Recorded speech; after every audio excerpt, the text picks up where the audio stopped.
Hello everyone, welcome to career information. तो SSC CGL का examination finally ख़त्म हो चुका है।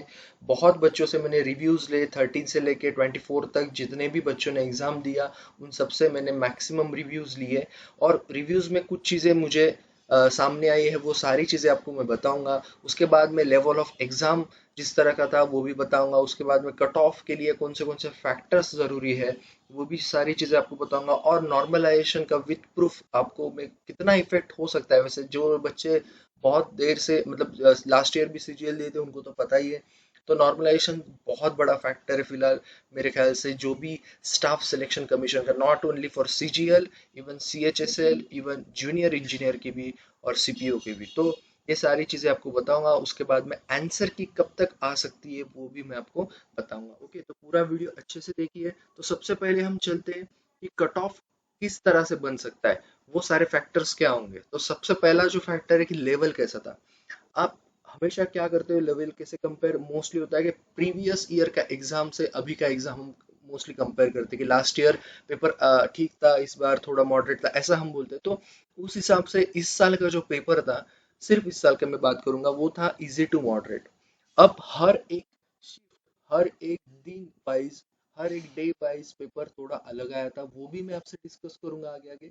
उसके बाद में नंबर ऑफ कैंडिडेट जो पेपर मतलब अप्लाइड किए थे सीजीएल के लिए, okay sorry, around 30 lakh candidates ने अप्लाई किया था। 37 से लेकर 38% तक बच्चों ने पेपर दिया है। 13 से 14 लाख कैंडिडेट्स ने ये पेपर दिया है। उसके बाद में वैकेंसीज भी एक बड़ा फैक्टर है, क्योंकि अगर कम अटेंडेंस भी है लेकिन वैकेंसीज भी कम है, क्योंकि लास्ट ईयर अराउंड 8,500 तक वैकेंसी थी, तो इस बार अराउंड 7,000 तक वैकेंसीज है। ओके, तो वही एक आर्टिकल भी आया था न्यूज़पेपर में। इसमें कुछ राज्यों के बारे में, यहाँ पे कुछ स्टेट्स के बारे में, कुछ शहरों के बारे में बताया था स्टैटिस्टिक्स आंकड़ों के साथ कि कितने अटेंडेंस कम थी इस बार। खैर, इसमें और एक चीज भी थी कि कुछ एग्जाम जो थे वो ओवरलैप हो गए थे। तो सारी बातें बहुत इंपॉर्टेंट है। उसके बाद में अगर मैं एकदम बात करूँ कि एक बच्चा कैसा सेफ अटेम्प्ट या फिर गुड अटेम्प्ट कर सकता है, जो बच्चा सिलेक्ट हो सकता है, या फिर वो बच्चा की जो उसको लगेगा कि इतना स्कोर या इतने मार्क्स है या फिर इतना मैंने अटेम्प्ट एक्यूरेट किया है तो मैं सेफ हूँ। तो वो सारी चीजें मैं आपको बताने वाला हूँ। चलते हैं पहले सेक्शन की यार, वो है आपका जनरल इंटेलिजेंस एंड रीजनिंग। अभी मैं आपको एक चीज बताऊंगा। मेरे ख्याल से 14 और 16 तारीख ऐसे 2 दिन थे, मतलब बच्चों बाकी भी हो सकते हैं, लेकिन ये 2 दिन में ऐसा समझ में आया कि रीजनिंग भी थोड़ा मॉडरेट आया था। मॉडरेट मतलब ऐसा आया था कि आप 25 मतलब जो जो रीजनिंग में आप आउट ऑफ अटेम्प्ट कर सकते हो, वो रीजनिंग में थोड़ा कंफ्यूजन ज्यादा था और टाइम टेकिंग था। और जब भी रीजनिंग का सेक्शन टाइम टेकिंग आता है उसको ही हम मॉडरेट बोलते हैं, क्योंकि सॉल्यूएबल तो पूरा होता है रीजनिंग। ओके, तो उस हिसाब से कुछ एक दो शिफ्ट या फिर एक दो दिन, कुछ शिफ्टों में रीजनिंग थोड़ा मॉडरेट आया था। बाकी सारे इसमें इजी टू मॉडरेट था। ओके, 22 से 23 अटेम्प्ट अच्छे से हो सकते हैं, एक दो आप क्वेश्चन छोड़ दो। ओके, जो बच्चा सेफली अटेम्प्ट कर सकता है, जो बच्चा सेफली टीयर 2 एग्जाम के लिए प्रिपरेशन कर सकता है, उसकी बात कर रहा हूँ। उसके बाद में जनरल अवेयरनेस की मैं ओवरऑल बात करूँ तो इजी बिल्कुल नहीं था, मॉडरेट था। ओके, जनरल अवेयरनेस पूरा मॉडरेट लेवल का था, जिसमें बहुत सारे क्वेश्चंस 2020 के एंडिंग के पूछे गए थे।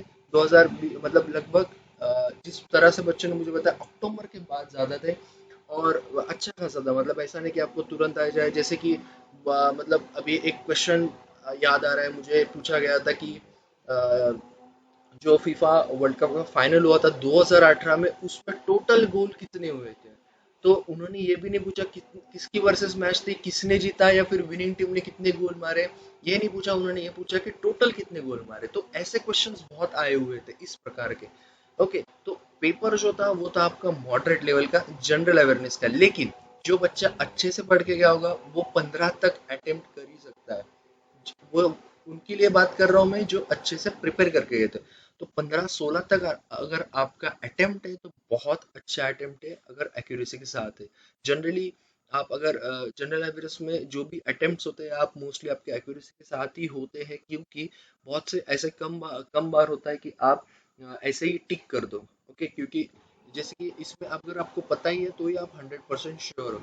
उसके बाद में एप्टी की तरफ अगर चलते हैं तो एप्टी जो था ना वो मॉडरेट क्यों था, वो मैं आपको बताता हूँ। क्योंकि कैलकुलेटिव था।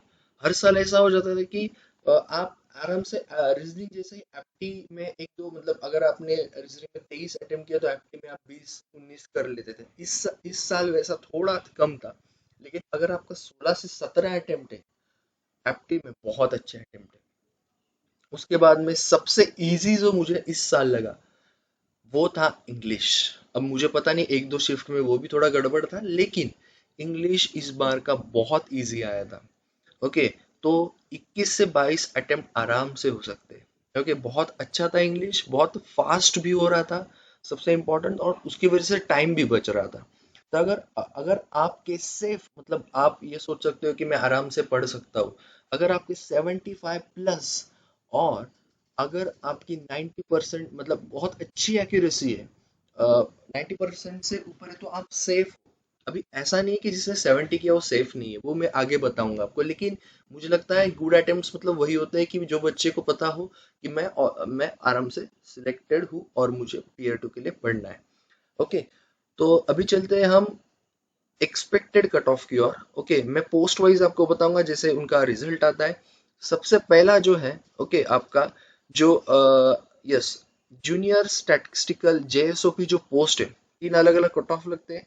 तो जो जेएसओ की जो पोस्ट है, उससे पहले और एक चीज मैं आपको बताना चाहता हूँ कि अगर आप लास्ट ईयर या उसके पहले ईयर से कंपेयर करें तो टीयर 2 के लिए लगभग इंटू 18 बच्चे हुए थे लास्ट ईयर के जो बच्चे हुए थे टीयर 2 के लिए वो इंटू 18 था, 18 रेशो था।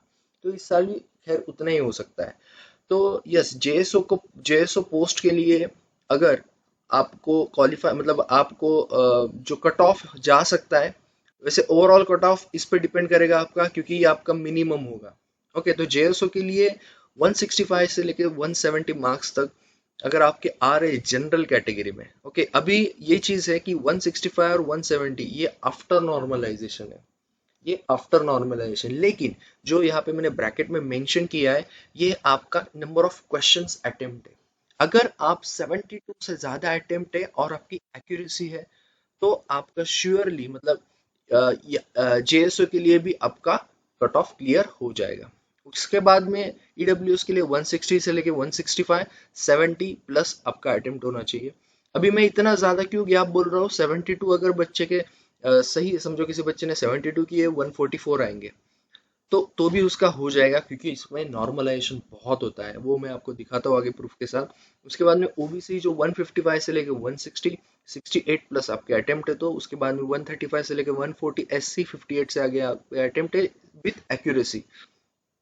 एसटी में 115 से लेके 120 तक कट ऑफ हो सकता है। जेएसओ के लिए 50 अबव आपके अटेम्प्ट होने चाहिए। उसके बाद हम चलते हैं जिसमें सबसे ज्यादा लगता है कट ऑफ, वो है आपका असिस्टेंट ऑडिट ऑफिसर और असिस्टेंट अकाउंट्स ऑफिसर का पोस्ट, जिसमें बहुत ज्यादा कट ऑफ लगता है। लास्ट ईयर भी बहुत ज्यादा कट ऑफ था इसमें। तो जनरल के लिए 170 से लेके 175 मार्क्स तक अगर आपके 75 से ज्यादा अटेम्प्ट है वो भी एक्यूरेसी के साथ तो आराम से आपके चांसेस है। उसके बाद में ईडब्ल्यूएस का 165 से लेके 170, 72 से ज्यादा अटेम्प्ट, सेम चीज ओबीसी के लिए। उसके बाद में एससी के लिए 155 से लेके 160, 68 प्लस अटेम्प्ट, और एसटी के लिए 150 से लेके 155 तक मार्क्स। ओके, और आपके 63 से ज्यादा अटेम्प्ट होने चाहिए। बाकी अगर आपके इससे ज्यादा अटेम्प्ट है, ये जो मैंने यहाँ पे लिखा है ब्रैकेट में, तो आपका नॉर्मलाइजेशन काम कर जाएगा। आपके जो भी पोस्ट है उसके लिए आप शॉर्ट मतलब आपका कट ऑफ क्लियर हो जाएगा। उसके बाद में अभी ये दो पोस्ट छोड़ के बाकी जो पोस्ट है जो मिनिमम कट ऑफ लगता है, जनरल 140 से लेके 145 तक, 60 प्लस अगर आपके अटेम्प्ट है with accuracy then you are through. उसके बाद में ईडब्ल्यूएस 135 से लेके 140, 57 प्लस आपकी अटेम्प्ट होने चाहिए। सेम चीज ओबीसी के लिए। उसके बाद में एससी अगर आप 50 से ज्यादा अटेम्प्ट है विथ एक्यूरेसी। उसके बाद में एसटी के लिए 102 से लेके 106 आफ्टर नॉर्मलाइजेशन, और 45 से ज्यादा आपके अटेम्प्ट। ओके, तो ये है ओवरऑल एक सिनेरियो जो कट ऑफ हो सकता है टेंटेटिव। ओके, यही होगा मैक्सिमम। तो अभी मैं आपको एक चीज बताता हूँ कि नॉर्मलाइजेशन कितना बड़ा खेल, क्योंकि मैंने यहाँ पे अगर 60 बोला है तो 120 ही तो मार्क्स आ रहे हैं, तो 140 कैसे क्या उसका क्लियर हो जाएगा। वैसे बहुत से बच्चों को ये पता ही है क्योंकि बच्चों ने लास्ट ईयर भी एग्जाम दिया। तो एक का रिजल्ट मैं आपको बताता हूँ यहाँ पे। देखिए ये बच्चे 41 मार्क्स है, रीजनिंग में 15 है, उसके जनरल अवेयरनेस में एप्टी में इस पे इसके 15 है, और इंग्लिश में इसके 47.5, तो रॉ स्कोर इसका कितना हुआ है 118। तो इस बंदे के 118.50 मार्क्स है, लेकिन इसका फाइनल स्कोर देखिए कितना हो चुका है 152, मतलब तकरीबन 34 मार्क्स इसके बढ़ चुके हैं। अभी ये क्यों हुआ था, क्योंकि इसका 34 मार्क्स बढ़े, इसका मतलब इसका शिफ्ट जो था वो बाकी शिफ्टों से थोड़ा टफ था। ओके, तो इसका इसको बेनिफिट हुआ है। जैसे कि एसएससी में तो सेक्शनल कट ऑफ होता नहीं है, तो ओवरऑल कट ऑफ में 152, मतलब इसका सिलेक्शन या इसका ये तो पक्का शॉर्टलिस्ट हो गया होगा। अब ये डिपेंड करता है कि कौन से पोस्ट के लिए। ओके, उसके बाद में और है, आपको मैं एग्जांपल्स कुछ बताता हूँ अलग अलग शिफ्ट के। यहाँ पे और एक एग्जांपल है, रॉ रॉ स्कोर जो है बंदे का 146 है, नॉर्मलाइज कितना 190, मतलब लगभग 44 मार्क्स नॉर्मलाइज हुए। ओके, मतलब 44। उसके बाद में सेकंड और एक चीज दिखाता हूँ आपको, यहाँ पे 157 मार्क्स है एक बंदे के, उसको लगभग 25 मार्क्स बढ़े हैं। ओके, उसके बाद में 157, ओके सेम, ओके सेम ही था ये। ओके, उसके बाद में 147 थे इसके 160 मतलब यहाँ पे कितने बढ़े, ये सबसे कम बढ़ने वाला कैंडिडेट था, 16 बढ़े। ओके, मतलब जो भी एग्जाम्पल दिखा है उसमें सबसे कम बढ़ने वाला, तो इसके 16 बढ़े। इसका मतलब क्या था, इसका शिफ्ट कहीं ना कहीं बाकी शिफ्टों से इजी था, ये 2019 की ही है, तो बाकी शिफ्टों से इजी था। तो ये चीज मैटर करती, इसलिए जो कट ऑफ मैंने आपको यहाँ पे बताए हैं वो उसी के ऊपर बताया कि अगर आपके 60 अटेम्प्ट है तो आपका तो भी हो सकता है।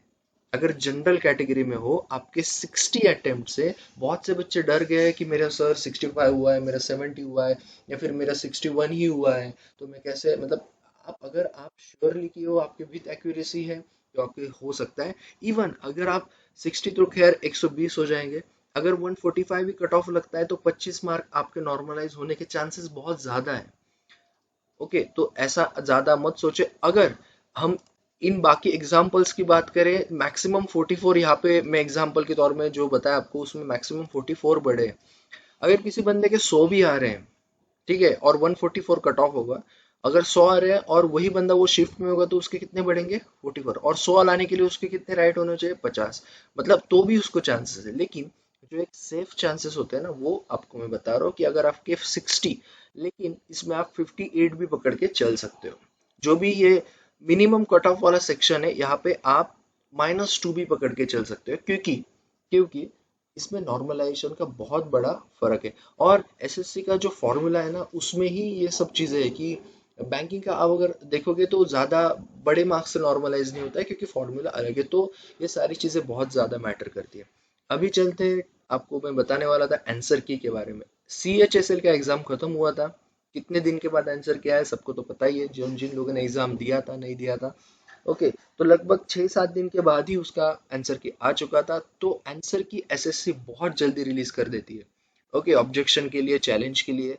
तो इसका भी अगर एग्जाम खत्म हो चुका है तो फर्स्ट वीक ऑफ सितंबर, ओके, 5 तारीख 5-6 तारीख तक इसके आने के चांसेस है।